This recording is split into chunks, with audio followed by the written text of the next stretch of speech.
Olá, tudo bem? Estar acima do peso, será que é suficiente para fazer uma cirurgia bariátrica? O assunto é saúde de hoje, aborda o tema. O nosso entrevistado é o médico cirurgião do aparelho digestivo, o Dr. Rodrigo Strobel. Então, Dr. Rodrigo, para quem a cirurgia é indicada? A cirurgia não é a primeira opção no tratamento da obesidade, né? Inicialmente a opção é tratamento clínico, que é mudanças alimentares, atividade física, inclusive em alguns casos até usar medicações, né? Mas quando isso se esgota e que a pessoa não consegue atingir o objetivo de perda de peso e ela já tem um nível de obesidade mais avançada, né? E a gente calcula e avalia a obesidade através de um cálculo chamado índice de massa corporal, né, que a gente pega o peso e divide pela altura. Então, altura vezes altura ao quadrado, né? Então, esse número, quando o índice de massa corpórea é acima de 40, a gente considera isso obesidade severa, grau 3. E é muito difícil a pessoa atingir sucesso com perda de peso com tratamento clínico. Né? Estudos mostram que no longo prazo, em torno de 5 anos, isso chega a 2% só.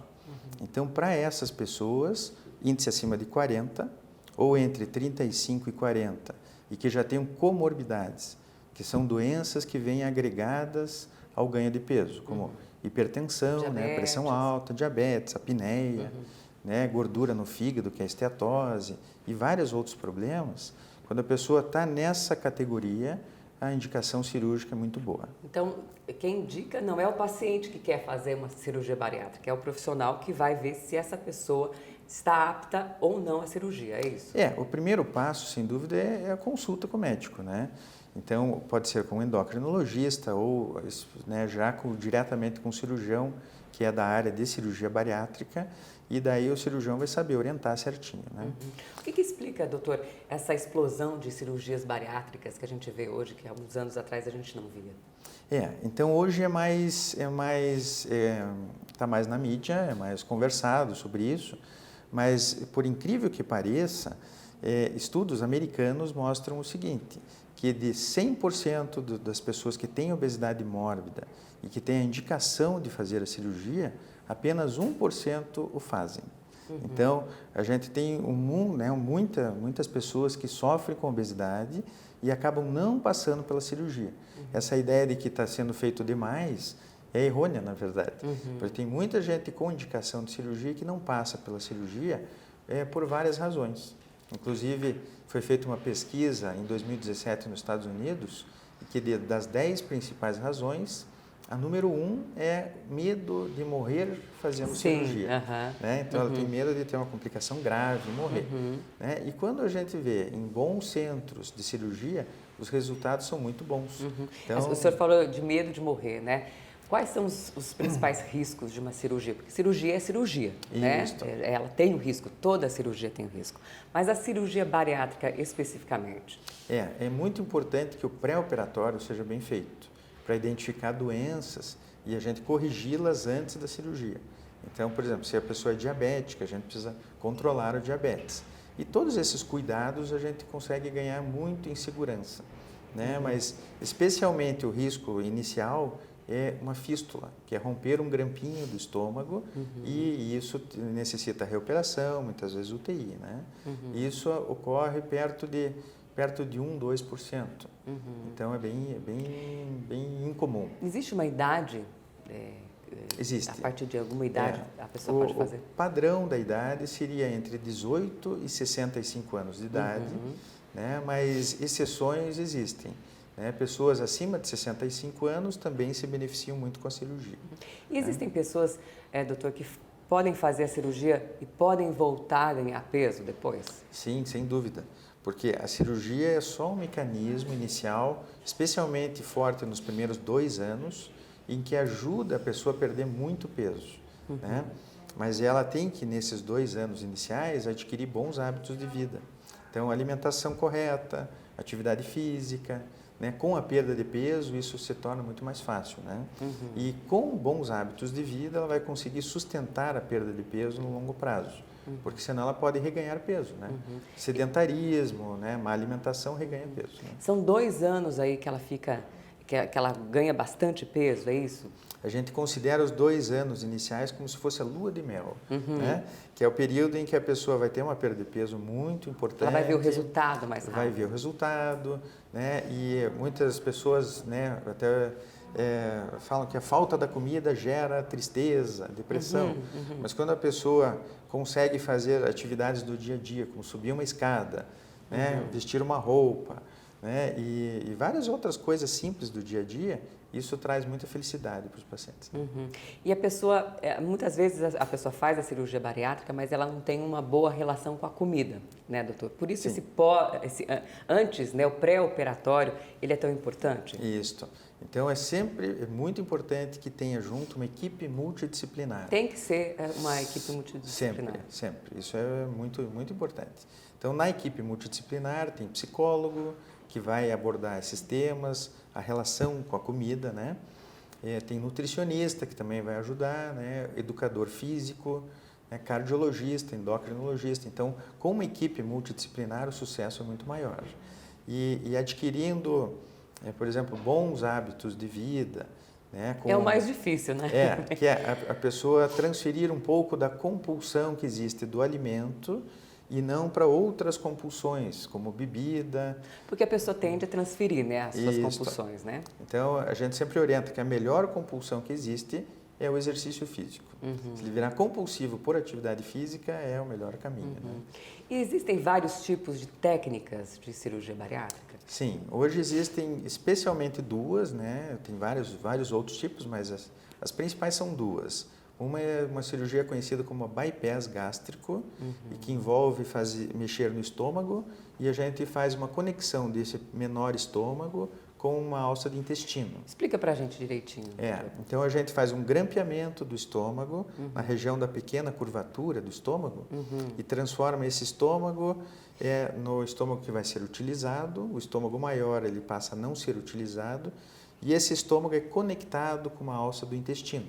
E a passagem do alimento direto do estômago menor para o intestino, ele gera uma revolução hormonal. Então, o que realmente faz a pessoa perder peso não é, de fato, ela comer menos. Porque ela também vai comer menos. Por uma questão mecânica. Sim. Ela vai comer menos. Mas o mais importante é a mudança de hormônios que existe com a cirurgia. Qual que é a relação, né, dos hormônios com essa estrutura gástrica que a pessoa ganha? Na verdade, o estômago e o intestino é um órgão hormonal. Ele produz hormônios.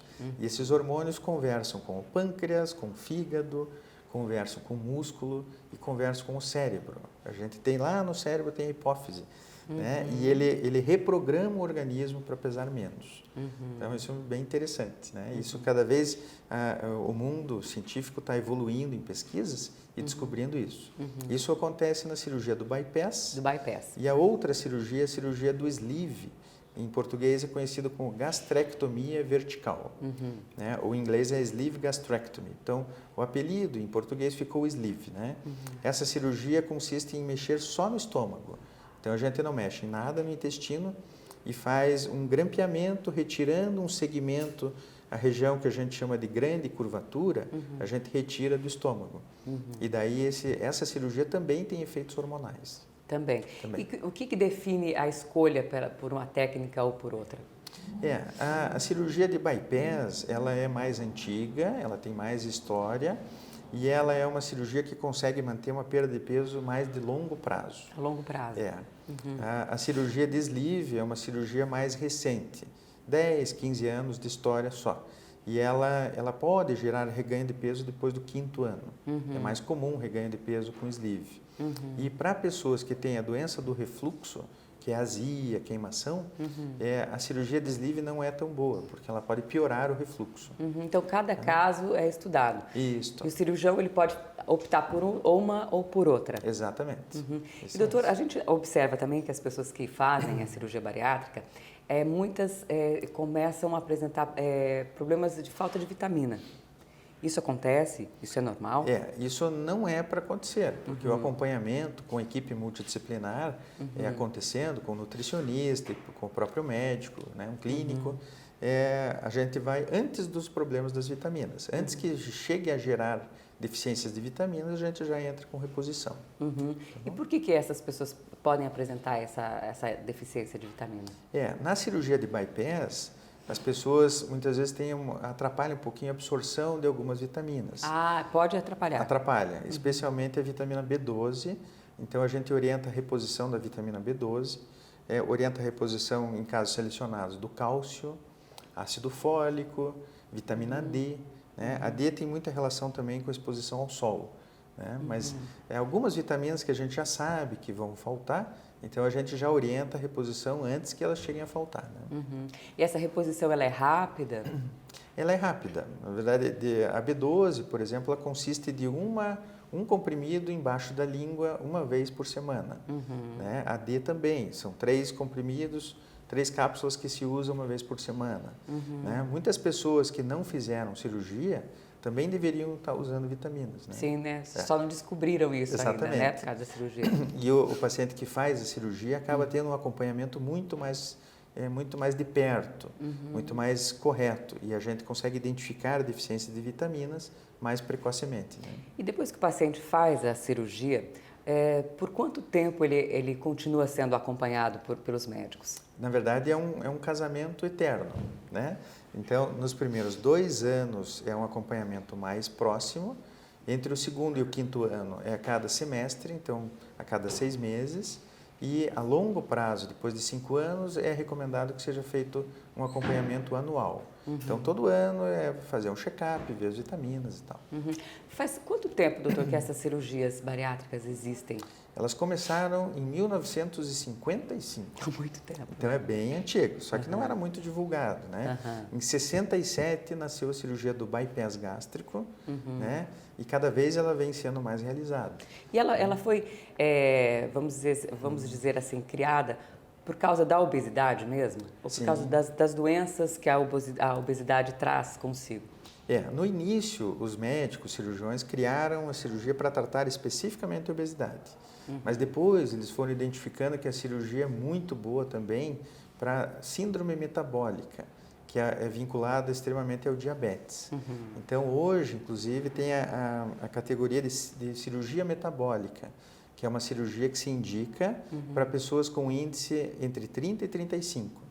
Que é a obesidade leve grau 1. E daí diabéticos graves, com difícil controle clínico, a cirurgia dá um resultado muito bom também. E como é a relação da diminuição aí do diabetes com a cirurgia? É justamente a questão hormonal. Então, essa questão hormonal, a mudança da passagem do alimento, ela muda a sinalização de hormônios.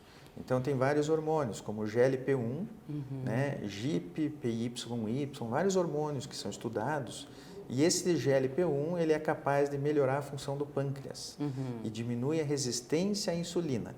E daí isso tudo é a nível molecular, melhorando o quadro de diabetes. O senhor que lida com isso, lida com pacientes, né, que fizeram uma cirurgia bariátrica, qual é a relação que essas pessoas têm hoje com a comida? Hoje, assim, elas não conseguem comer um grande volume de comida, né? Mas se a pessoa conseguir mastigar bem, comer devagarinho, né? Boas escolhas de alimentação, ela tem uma qualidade de vida muito boa. Né? Consegue comer bem, consegue ter vida social, consegue sair para jantar. Né? E o senhor falou uma coisa interessante, né? Que é a atividade física. Né? Muita gente pensa, vou fazer cirurgia bariátrica, vou emagrecer, não preciso fazer a atividade física. Não é bem assim, né? Não. A gente, na verdade, faz lavagem cerebral nos pacientes para eles virarem atletas, né?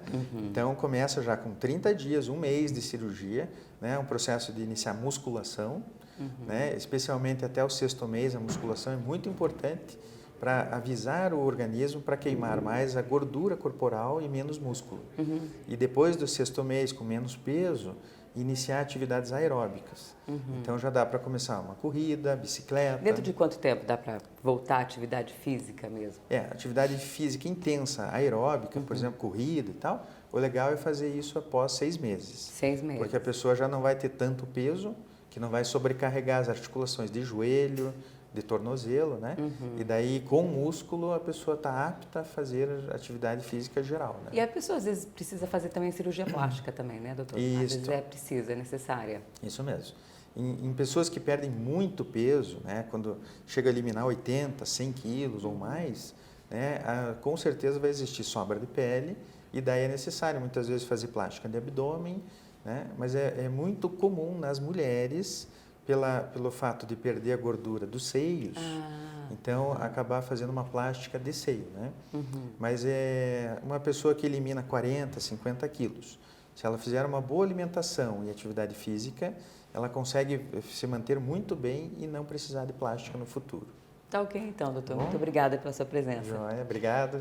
Obrigada. Tchau, tchau. Obrigada a você também pela sua companhia, pela sua audiência. O assunto é saúde. Volta em outra oportunidade. Até lá.